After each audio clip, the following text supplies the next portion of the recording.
Hello everybody, it's Vicos the Sweetie Man here to give you reviews.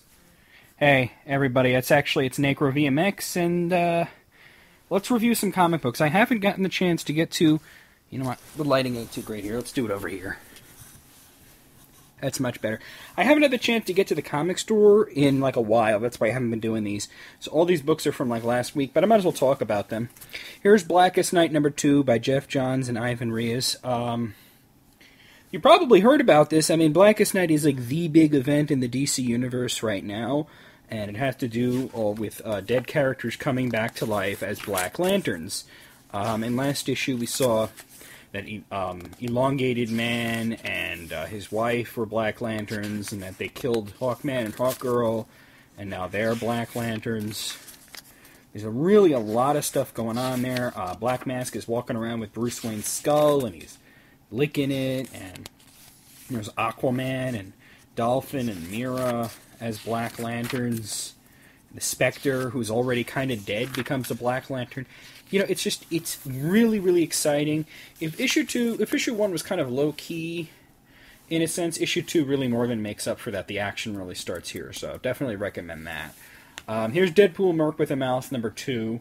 As you can see, the cover is somewhat reminiscent. Actually, it's a direct reference to the original Jaws poster. If you're a fan of Deadpool, you're probably already getting this. You know, it has the head of Zombie Deadpool from the Marvel Zombie series, which I don't read, but it's in this, and it's in the Savage Land. And a lot of this is the interplay between Deadpool and the head. And, you know, I guess Deadpool gets some head in this issue. It was very funny, though. I think overall it lacks a lot of the quality that the main Deadpool series has, and that the other Deadpool limited that's going on right now, Suicide Kings, is a little better than this. But still worth a look. Green Lantern Corps #39. You know, this is a great series, and this one actually deals a lot with the Black Lanterns, but it deals mostly with the ones that had been Green Lanterns, and they're in the crypt. And now all the Black Rings go into the crypt. There's also some stuff with Aricia and Sodom Yat's dad. You can see that the Daxamites are still just racist bastards. There's some other War of Light stuff, but it mainly does deal with Blackest Night. You learn that Kyle Rayner was a little bit fibbing when he talked to Soranik a couple of issues ago about what he saw in the crystal.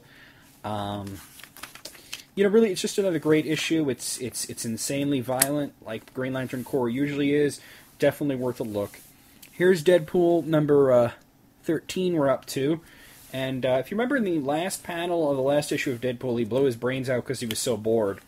Well, I guess his brains grew back because now he's going to go and he's going to be a pirate. And, he gets Bob and he makes him dress up like a parrot. And, he gets a ship. And it just shows how, just how absent-minded and weird and off-the-wall Deadpool can really be. I really enjoyed this issue. So you should definitely check that out. Red Robin #3. This series is getting interesting. I always thought Tim Drake was such a great character.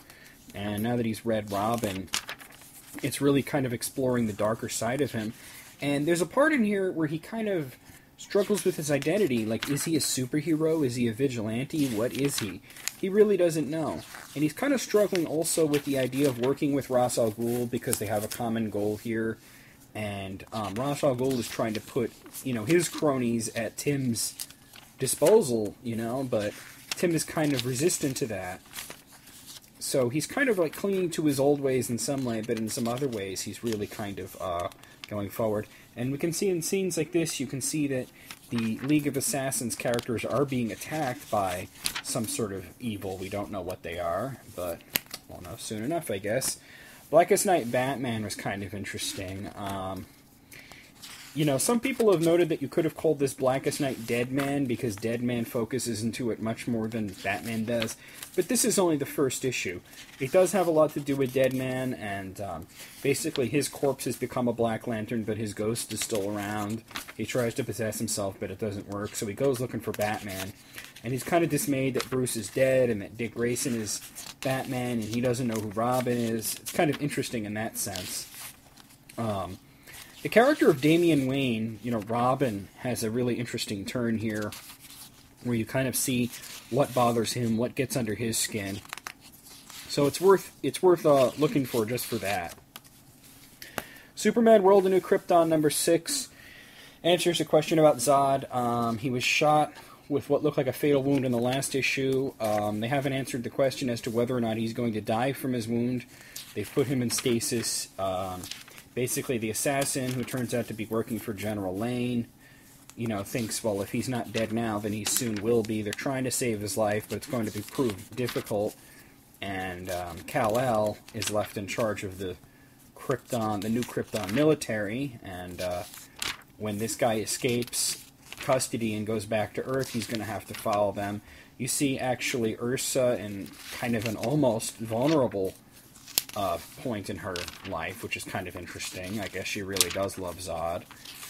And it's kind of interesting to see a character like that. And, of course, at the end, this looks like a job for Superman.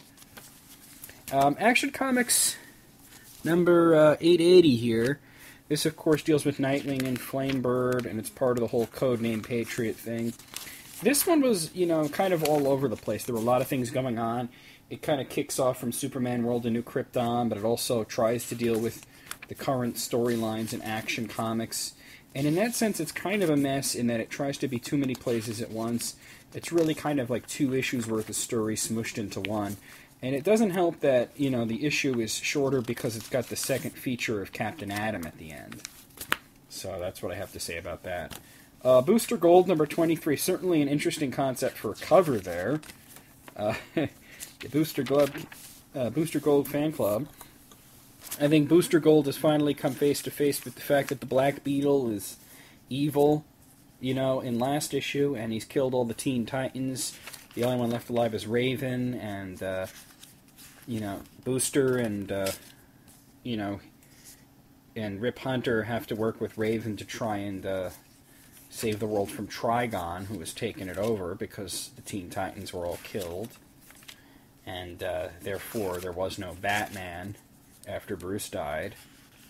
And so the Justice League lost its main guy there, its main tactician. So it's kind of an interesting story. I'm curious to see how it plays out. The art is very good, I might add, in this one. Trigon is really a huge threat, so it's kind of interesting to see how Booster does against that. And then, of course, we got the backup feature, which is Blue Beetle. And this just gets better and better. It's almost like having Blue Beetle back on the stands, but not quite. I'm really, I really wish they hadn't canceled that one, but since they did, this is the next best thing.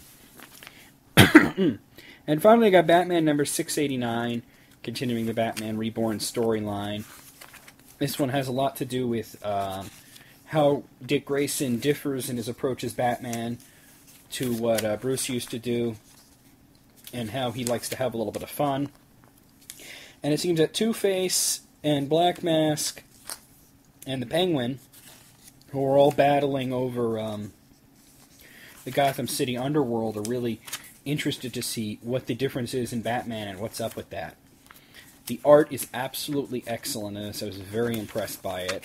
This has just been a great series. And there at the end, you can see that the new Batman is going to face off against Clayface and some other guy there. So we'll see what happens there. But, yeah, there's the comic book reviews for last week's books, really. I haven't been to the comic book shop yet. Next week, I guess I'll have 2 weeks' worth again. I'll try and get to that. I actually meant to review these books last week, but I had so many other videos I wanted to do, and I was pressed for time, so I didn't get the chance to do that. So I'll see you guys next week.